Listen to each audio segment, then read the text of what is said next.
Нов успех постигна 11-годишниот каратист Филип Стојанов од Кочани на Балканското карате првенство за деца, што викендов се одржа во Белград.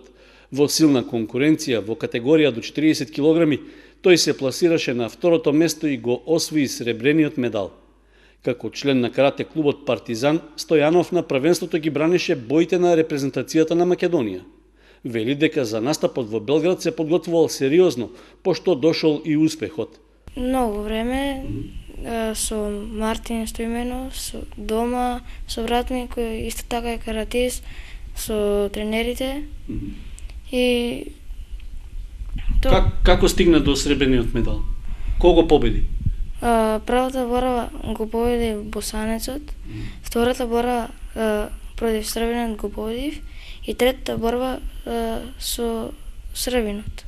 Категоријата во која настапува Стојанов била особено силна, со оглед што на првенството учествувале 20 каратисти од скоро сите балкански држави. Првото место и златниот медал го освоил представникот на Романија. Инаку на карате Балканијадата во детска конкуренција во Белград покрај Стојанов учествуваа уште 6 други каратисти од двата клуба од Кочани, но тие останаа без пласман.